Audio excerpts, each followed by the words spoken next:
ஒன்றிய அரசு தாக்கல் செய்துள்ள இடைக்கால பட்ஜெட்டில் ஒன்றும் இல்லை என்று தமிழ்நாட்டைச் சேர்ந்த எம்பிக்கள் விமர்சித்துள்ளனர்.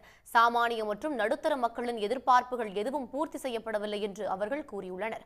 மக்களவையில் இடைக்கால நிதிநிலை அறிக்கை மீதான விவாதத்தில் பங்கேற்று பேசிய காங்கிரஸ் எம்பி ஜோதிமணி, ஒன்றிய பாஜக ஆட்சியில் விவசாய கடன்கள் ரத்து செய்யப்படவில்லை என்று சாடினார். பெட்ரோல், டீசல், எரிவாயு விலை குறைக்கப்படும் என்று எதிர்பார்த்திருந்த சாமானிய மற்றும் நடுத்தர மக்களின் எதிர்பார்ப்புகள் எதுவும் நிறைவேற்றப்படவில்லை என்று திமுக நாடாளுமன்ற உறுப்பினர் தமிழச்சி தங்கபாண்டியன் தெரிவித்தார். ஒன்றிய பட்ஜெட்டில் சாதி என்ற சொல் இடம்பெற்றதற்கு அவர் தனது கண்டனத்தை பதிவு செய்தார்.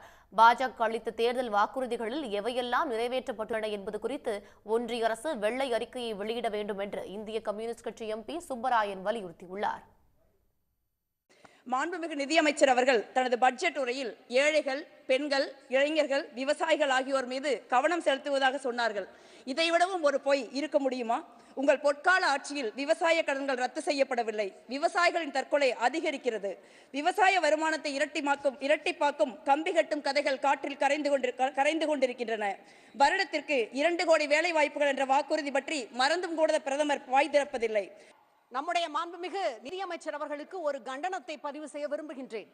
மாண்புமை நிதியமைச்சர் அவர்கள் இந்திய நாட்டினுடைய இந்த நிதிநிலை அறிக்கையிலே, இந்த நிதிநிலை அறிக்கை மகளிர், ஏழைகள், உழவர்கள், இளைஞர்கள் இந்த 4 பேருக்கும் 4 பிரிவினருக்கும் முக்கியத்துவம் கொடுக்கின்ற வகையிலே அமைக்கப்பட்டிருக்கும் என்று சொல்கின்ற அந்த வேளையிலே இந்த 4 பிரிவினரையும் 4 சாதிகள் என்று குறிப்பிட்டிருக்கின்றார். இந்திய அரசினால் தயாரிக்கப்படுகின்ற சோசியலிசம், செக்யூலரிசம் என்பதை நம்முடைய அரசியல் சாசனத்தின் அடிப்படையிலே வைத்திருக்கின்ற இந்த அரசினுடைய இடைக்கால நிதி அறிக்கையிலே மிக பிற்போக்குத்தனமான, கண்டிக்கத்தக்க, வர்ணாசிரம அந்த இதனை சுட்டுகின்ற சாதி என்கின்ற அந்த சொல் இருப்பது கண்டனத்திற்கு உரியது. உங்கள் வாயிலாக நிதி அமைச்சருக்கு இதனை தெரிவித்து அவர் இதனை மாற்றுவார் என்று நான் உறுதியாக நம்புகின்றேன்.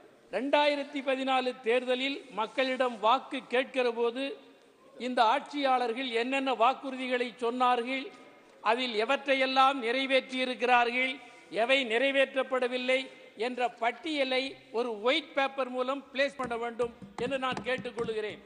பின்னர் தான் நீங்கள் காங்கிரஸ் ஆட்சி காலத்தை பற்றி பேசுவதற்குரிய தார்மீக தகுதி உங்களுக்கு வரும் என்பதை தெரிவித்துக் கொள்கிறேன். வளர்ச்சி என்று சொல்லுவதற்கு வெட்கப்படவில்லை இந்த ஆட்சியாளர்கள். வருமான வரி உச்சவரம்பில் விலக்கு அளிக்கப்படும் என்று காத்திருந்தவர்களுக்கும் ஏமாற்றமே மிஞ்சியிருப்பதாக அவர்கள் கூறியுள்ளனர். வரலாறு காணாத வேலை வாய்ப்பின்மையும், வரலாறு காணாத கடனும், வரலாறு காணாத விலையேற்றமுமே இந்த ஆட்சியில் இருப்பதாக சாடிய அவர்கள் இதில் எங்கே வளர்ச்சி இருக்கும் என்று கேள்வி எழுப்பினர். உடனுக்குடன் செய்திகளை தெரிந்து கொள்ள சன் நியூஸ் பெல் ஐகானை கிளிக் பண்ணுங்க.